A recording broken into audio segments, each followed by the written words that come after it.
Hey everybody, Mike Griffith here, and welcome to tonight's halftime show on Dog Nation's Facebook page. And what a game so far. If you're a Georgia fan, you've got to be thrilled. Absolute domination by Kirby Smart and the Bulldogs against an Auburn team that was a 7.5-point underdog. A lot of people thought that this Auburn team could come in and compete, this being Bo Nix's second year in the program. I looked at it, simply put, the Auburn offensive line cannot keep Georgia out of the backfield. I am impressed with Tank Bigsby. I will say that if there's one thing about Auburn that you would be impressed with, it would be that young freshman running back. But other than that, I'm looking at Bo Nix right now. Yeah, he's 7 of 15, but only 54 yards. Bigsby, 5 carries, 19 yards. Really, until that last drive, I think Auburn had like 1 first down. It's been pretty dominant. When I look at the halftime statistics here, Georgia has outgained Auburn 288 to 81 yards. Again, on that final drive, Auburn was able to, let me see how many yards they got on that final drive. Looks like they got about 65 of their 88 on that final drive. I mean, they had like 23 yards going into that drive. You wonder if maybe Kirby backed off a little bit. I look at for some other telltale stats. I see Auburn with only 11:56 time of possession, Georgia 18:04. What does that mean? Well, that means that Auburn defense has been on the field a lot. And really, Georgia's ability to run the ball, wear Auburn down, going to make it very difficult now for Auburn in the second half to play from behind. Can't see them coming from 21 points down. You just wonder what's going to happen for Georgia in the second half. Can Georgia continue to run the ball? And how will they play with the lead? This is something that we've all wondered about with Georgia before. When they get a lead, do they get too conservative? Now, I didn't mind it on that last drive of the second quarter that Georgia was a little conservative. The last thing you wanted there was a turnover.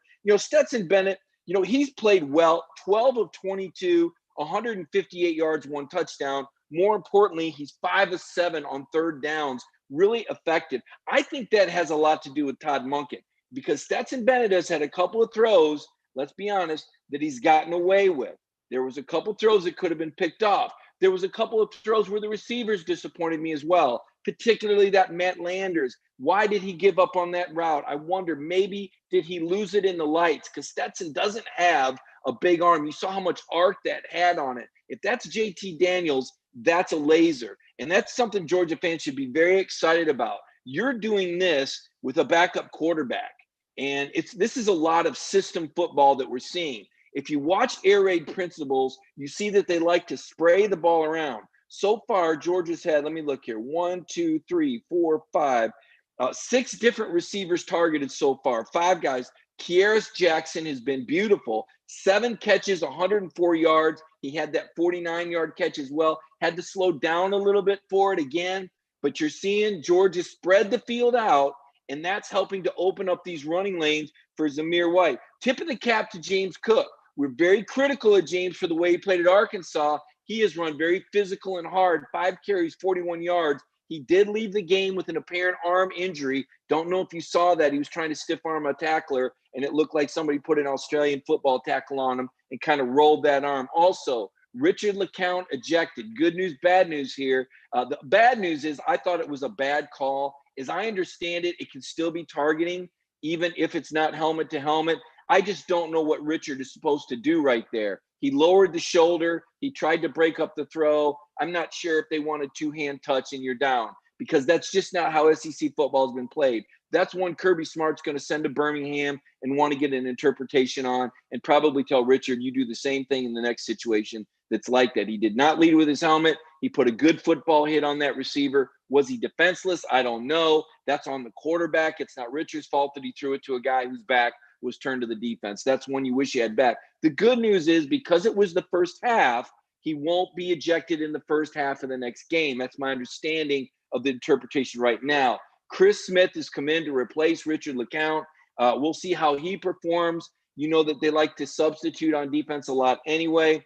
Some early notes from me. The receiver position, it's looked okay, but we're still seeing some mistakes. Marcus Rosemy early in the game wasn't on the same page as Stetson Bennett on one of those hot reads when there's a blitz. The receivers got to recognize that, break his route off. Stetson saw it. Marcus Rosemy, the freshman, did not. We've seen George Pickens called for 2 penalties. They have not been emotionally related. One was for a false start. He knew he did it. The other one for a holding call that was just kind of a weak grab. Got to know better than that. That's a freshman mistake.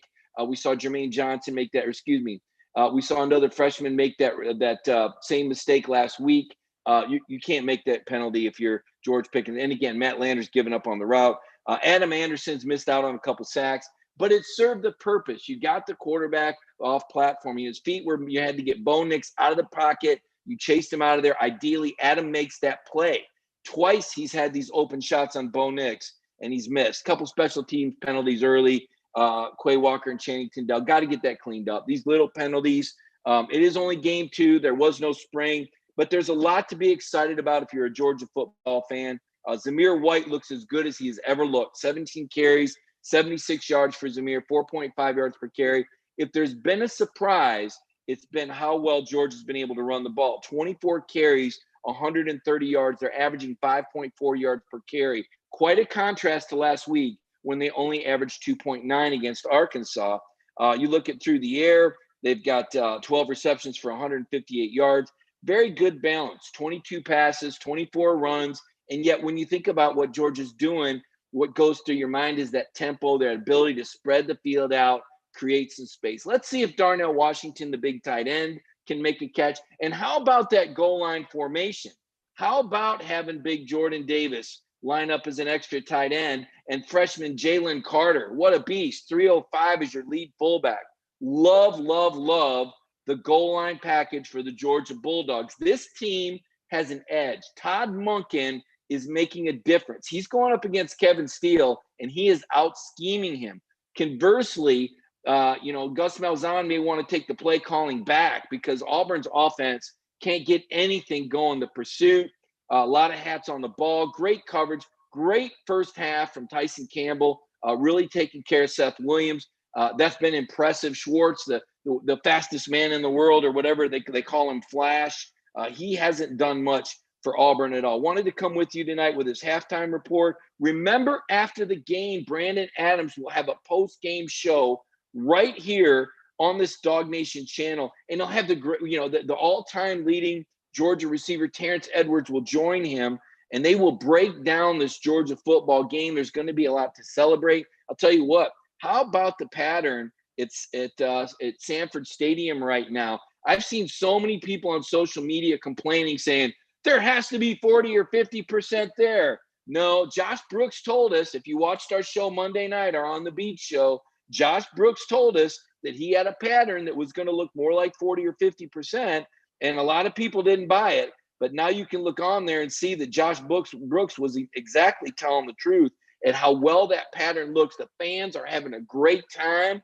The lights are lighting up Sanford Stadium. You're seeing the red light, the flashing. Pre-game kickoff, they honored the great Pat Dye, 2-time All-American offensive lineman at Georgia. Hope you got a chance to read my long, deep dive into Pat Dye. Pat Dye's son, Pat Dye Jr., told me Kirby Smart reminds me of his father. I want you to think about something. Both Pat Dye and Kirby, both all SEC guys at Georgia.